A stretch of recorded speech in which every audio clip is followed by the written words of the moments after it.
Good morning. It is 7:34. If you're watching this live, this is the CBSN Minnesota Morning Update. I'm Jason DeRusha. Glad to have you with us.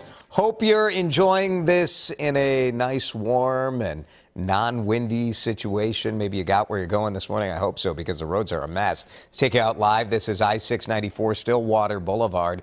This causing huge backups this morning. Spin out sent a couple of cars in the ditch here. They've been working to get that cleaned up. Throughout the Twin Cities and beyond, we have major delays. This one's been a real pain in the neck right north of downtown St. Paul. 35E at University Avenue, a couple of cars involved in a spin out there. And it is just a mess all throughout the Twin Cities. Wherever we look, we see snow blowing on the roads. It's not like there's so much snow out there. It's just that, well, it's hard to get rid of any of it. Yeah, you see that fresh coating of light snow, and it is blowing around. Riley's been keeping an eye on this, and he's joining us during the CBSN Minnesota Morning Update to let us know what to expect. Boy, the winds are whipping downtown, Riley. Yeah, definitely. About 30 to 40 miles per hour, and that's what's creating those drifts out there and blowing snow throughout the metro and most of the state. In fact, take a look at the satellite radar, like you mentioned. The snowfall, per se, is not real heavy. Now, there's a few heavier bands that have been kind of mixed in there, but snow showers are going to continue, and the snow that is so light and fluffy that what's doing is blowing over the roadways and drifting today, even though MnDOT has been working really hard out there through this morning as well. Now, visibility, that's going to be the main issue going on. You can see about 1.25 miles for us in the Twin Cities, and again, other areas still seeing low visibilities. So we're going to continue that winter weather advisory today as well. Now, you can see the latest wind gust 35, so when you have that snow blowing around out there, definitely going to cause some issues, and that's why we have some of the spin-outs and the accidents going on as well. Winter weather advisories, like I mentioned, will continue through 3 o'clock for the Twin Cities as well. Blizzard warnings off toward the west and also the south and east. Now that the western areas will expire at noon today as the wind will start to subside a little bit. So expect the low visibilities on your commute this morning, even really continue into the afternoon, and the wind's going to stay with us through the early evening too. Could pick up still a couple inches in the metro, up to 3 to 4, mainly north or so. Isolated areas may pick up a little bit higher than that if you're under the heavier bands, but the snow showers will continue through this evening and taper off overnight. Temperatures will continue to fall into the single digits later on today. All right, so if you have dinner plans tonight out and about, you might be ready to add a little extra time. Yes. Just like our morning commute. This is a live look at 7:36 this morning of our traffic this is our traffic map showing very slow driving conditions. Every exclamation point is another spin out or incident. And as we widen out, you can see especially that corridor from St. Cloud down to Maple Grove on Interstate 94, lots of issues there. So the wind will end up being a hassle for sure throughout the day. Let's talk about this. Our newsroom got new details about Hennepin County Sheriff Dave Hutchinson's DWI crash. The sheriff admitted after the fact that he was in fact drunk. He was driving drunk. But new information from a search warrant shows how the sheriff was acting to fellow law enforcement officers on the scene that night. Newly released warrant says that Hutchinson told investigators this after he rolled his car, was seriously injured, could have died when you look at the crash. He told investigators at the scene that he wasn't the driver. He said he called a cab, one of these services where like a cab driver will drive your car, and a cab driver was driving the vehicle. Of course, investigators said there was no other driver on the scene. Let me show you the pictures of what that SUV looked like. Just new questions, perhaps, about the sheriff when you hear he was lying to other law enforcement officers. The officer said they found an open bottle of bourbon, said the sheriff had slurred speech, poor balance. Hutchinson did suffer broken bones and a head injury. And so this is what is left of that car, the county-owned SUV. And this happened as he was leaving a sheriff's kind of convention, a Minnesota sheriff's conference near Alexandria last month. So he's pled guilty. He was sentenced. And he told us that he's not going to resign. But we're asking you, this new information, this total picture, what do you think the sheriff should do? Should the sheriff resign? Is he someone worthy of a second chance? This is an elected official, so he can't be fired.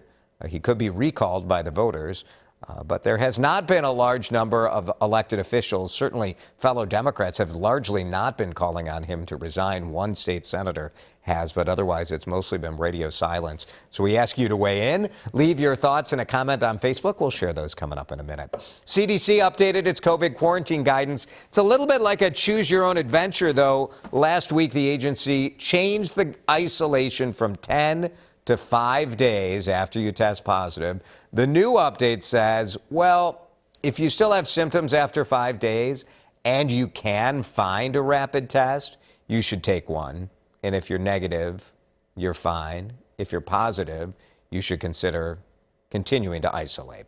So that's kind of where we're at with that. Minnesotans are going to have some more options to get tested for COVID. There's been incredible demand as Omicron has started spreading through the community. On Monday, the state will open 3 new sites: Anoka, Cottage Grove, and North Branch. On top of that, the state's saying 1.8 million at-home rapid tests will be coming. I know our school district sent out an email yesterday that said we could order free at-home tests for our students. So that was kind of interesting. Governor saying he expects demand for tests to continue with the Omicron variant surging. Mayo Clinic has said that if you're going to work there, you got to get vaccinated. A very small percentage of employees have declined, and they've all been fired. Mayo Clinic saying 700 employees are out. The deadline was Monday. 700 employees sounds like a lot, but Mayo's more than one hospital. It's a medical system throughout the country. And so 700 is 1% of Mayo's 73,000 employee workforce. Mayo says it was sad to lose these valuable employees, but needed to take steps to keep patients, the workforce, visitors, and communities safe. If you are fired, you can come back for future job openings if you get vaccinated. We've seen many restaurants that have closed because they don't have enough staff. People are out sick or out with COVID. We've seen airlines struggling with it. And now the trash collection. Thousands of Twin Cities families this morning are stuck with last week's garbage because there was a COVID outbreak among waste management drivers. Waste Management says this delay affects about 5,000 households, 15 different cities. Look, if you don't have people to drive the garbage truck, you can't pick up the trash. So those folks will have to wait until next Tuesday to get it picked up. COVID cases and protocols have the Guthrie Theater canceling some upcoming shows. These 3 performances of A Raisin in the Sun, not going to happen. So if you have a ticket for Saturday, Sunday, or Tuesday, you'll get a full refund. Supply chain issues hitting yet another major retailer. This time it's IKEA, raising prices by 9% this year. The company says they're having problems getting raw material. The cost of transportation is another factor driving up costs. Maybe IKEA could win the Powerball, and then they could lower the price of that Smargorgon, or that Harsgard, or that Smaldorf. Powerball jackpot, $610 million tonight. Did you enjoy my IKEA product? Are those real products or not? Who could tell? Good luck if you play the Powerball tonight. With the snow, maybe you want to stay home tonight. And we've got some premieres for you on Channel 4. And you can watch these on Paramount Plus as well. Father-daughter relationship at the heart of a new medical drama called Good Sam. Sophia Bush plays Dr. Sam Griffith, who has to step in after the hospital's chief of surgery. Her father has a health crisis. Jason Isaacs co-stars as Sam's father. Amazing Race is back. Phil Kogan, let's go. 33rd trip around the world tonight, back-to-back episodes. This season is so weird because they started filming in February of 2020, but they had to stop in the middle because of COVID. They wrapped production this fall, and so it'll be interesting to see how it all comes together. It'll air on Channel 4 tonight at 7. All right, back to our talker today about Hennepin County Sheriff Dave Hutchinson. What do you think should happen? Maggie May says with the new information out, he should resign or else be recalled. As sheriff, he needs to set an example, and lying about another driver in the car is not a great idea. Maggie, thank you. Here is Shannon. If he wouldn't have lied, I would say he is human and give him a second chance. Lying about it makes him totally untrustworthy, in my opinion. Shannon, thank you for that feedback. Shelley says everyone deserves a second chance. I pray he gets the help he needs. I think everyone's united on that, right? As he has said, he does have a problem with drinking, and we want him to get well. Thanks, Shelley.